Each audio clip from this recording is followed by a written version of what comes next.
everybody. Today I am finally going to get these cuttings that I got from my friend Joel the other day snipped and put into a propagation bed.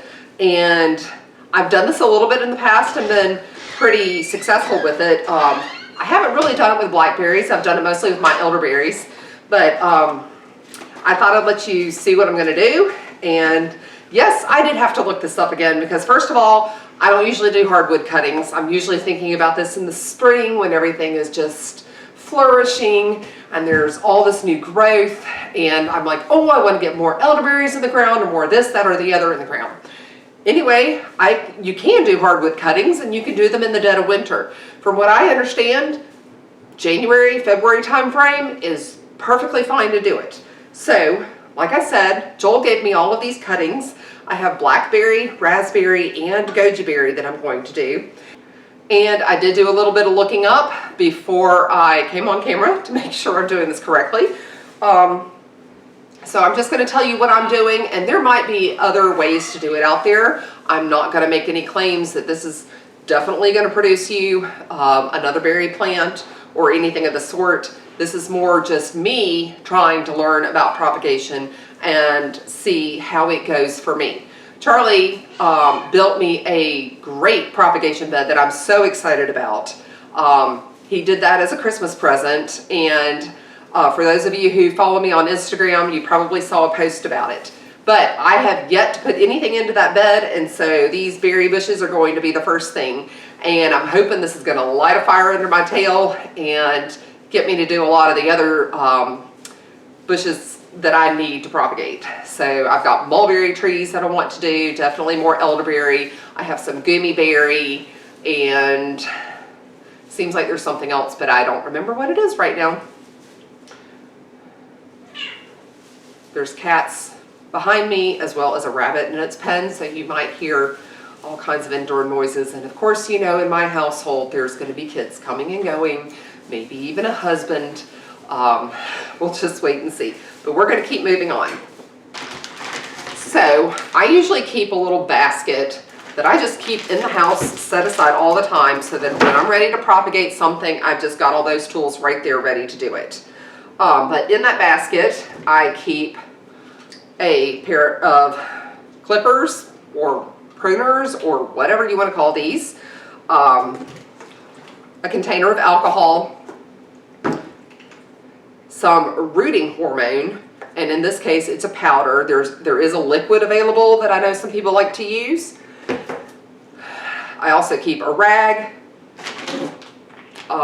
These are some plant markers with a special actual marker that's supposed to not disappear when you write on these plant markers. Anyway, so I'm going to use these. Charlie gave these to me for Christmas. I'm going to use these to mark the plants in my bed so I don't get confused as to what is what.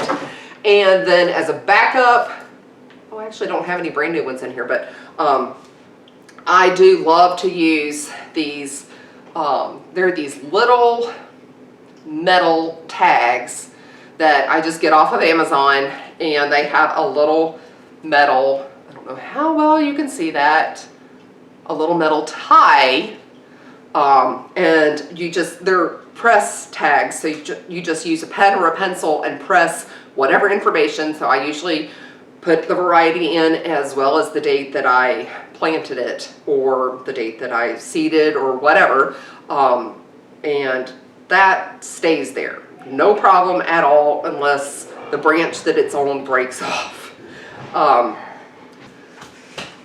I'll use these along with those new garden markers just to make sure that if the garden marker disappears off of those little wooden markers, make sure that I don't lose what it actually is.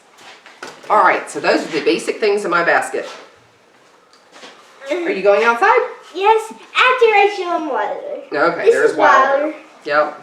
He's super cute, and there's one also named Hunter. Yes, those are our two new kittens that we got just before Christmas. Let me show you. And Fred. Yes, we have Fred too. You'll have to show everybody Fred. This is Hunter. Hunter. don't know how well you're really getting him I know. on there. This is Hunter. He's Say hi super to- sweet. He's super sweet, but he doesn't want to look at the camera. Okay, there you go. Come here. Probably gotta pick Okay. him up. Come on, So, sit down. one thing that is important to do is to clean your pruners or snippers or whatever you want to call them. You don't want to spread disease. And I haven't used these in a while, so I'm definitely going to clean it. Anyway, just put a little bit of alcohol on the cloth, and then I rub that onto my pruners.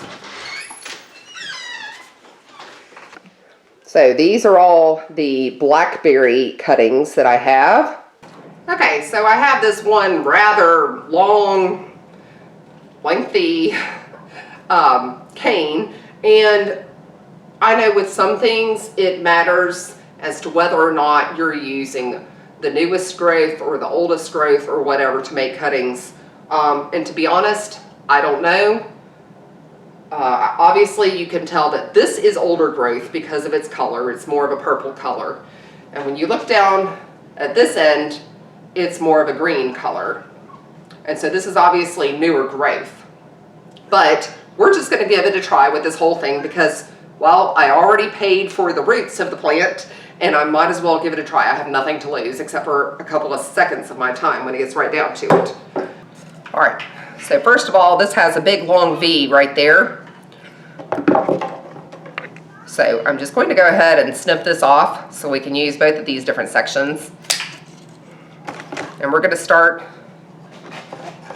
with this smaller section. You can even see little buds on here, and you can see that it's still alive because it's got, didn't want to focus all that great, but it's got green right here on the inside. So we're going to cut just below one of these little buds. Let's see if I can get this right. One of these little buds, okay? All right, so I'm going to cut just below that node right there. And then we're going to leave several inches worth. And we're going to come up here and cut about 1 inch above another one. Come on, Mommy. Okay, so that itself What is this? is going to be one of my cuttings. It is mine. Then we'll do the same thing. We can keep going on this particular cutting, this particular cane. Again, I'm going to cut, whoops, just below one of the buds. And then come up here, further up, and cut about 1 inch above another bud. Hurry, come on. And I'm just going to waste the rest of this because it's pretty short. Now I'm going to finish doing all those cuttings, and then we'll go outside and put them in the ground. Okay, I've got all my paraphernalia, which is nothing but this basket, and underneath you can see all the cuttings. I haven't counted them yet, but I'm heading out to the propagation bed and we're gonna give this thing a try. I've wanted to have a propagation bed for years. I don't know why, but trees, of course I'm not propagating trees here, but trees have been an interest of mine since, I don't know when I really got interested in it. I think it's something my dad passed on to me because it's been an interest of his, but I love the idea of being able to grow some of my own instead of constantly having to purchase more.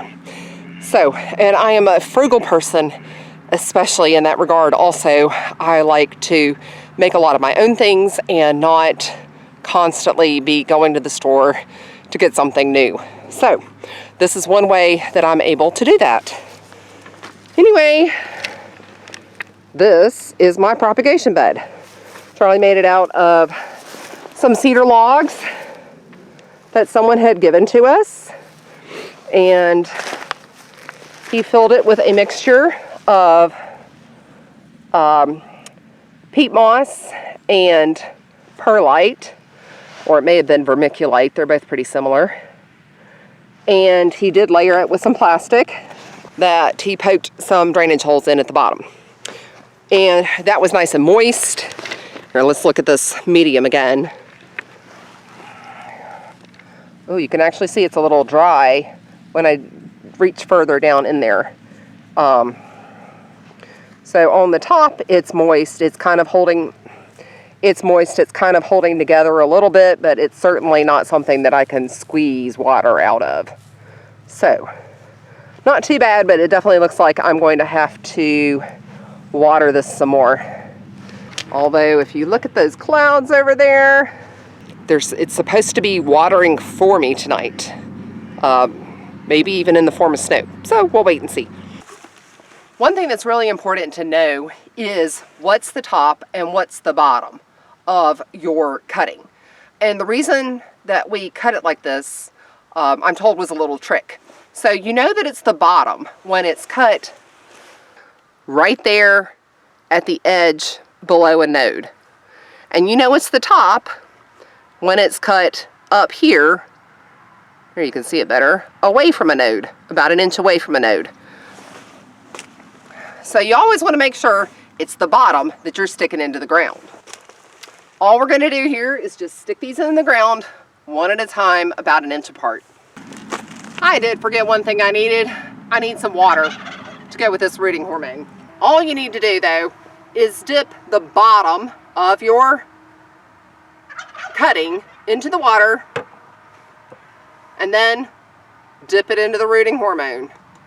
Kind of tap it a little bit on the side to shake off excess. And then you can stick it right into your bed.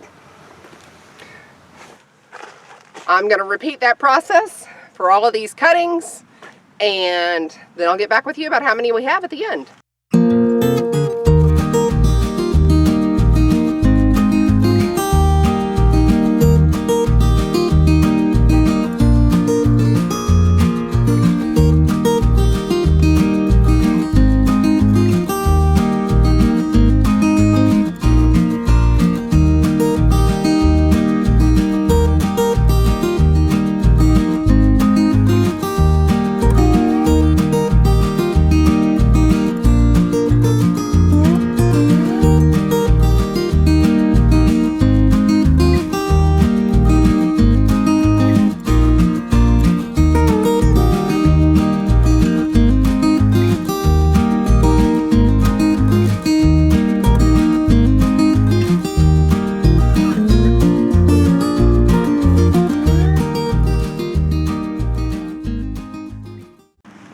Well, right as I was finishing this up, it started drip dropping. So I'm just going to say a couple of things real quick in case I have to run inside.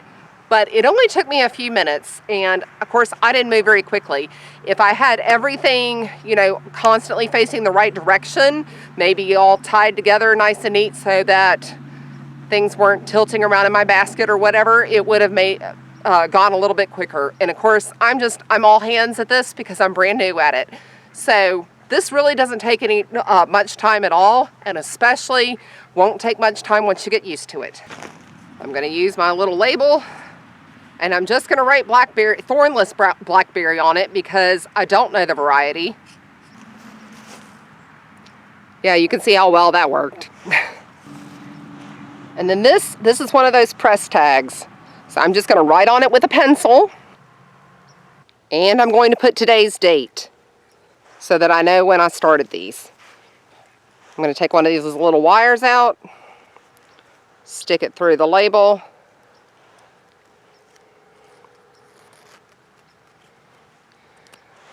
I'll go ahead and attach this actually to one of these little cuttings.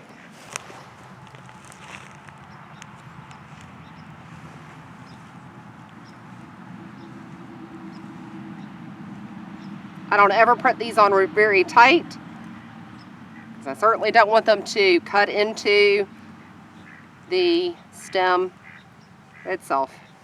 Just gonna let it lay there. I'm gonna put a date on this one too. All right, so I started 68 of them and there was nothing to it. I'm going to take all this stuff inside now and maybe get around, probably not, to propagating the raspberries and the goji berries tonight. The only reason I'm not going to is I think Charlie and I are going to go out on a date night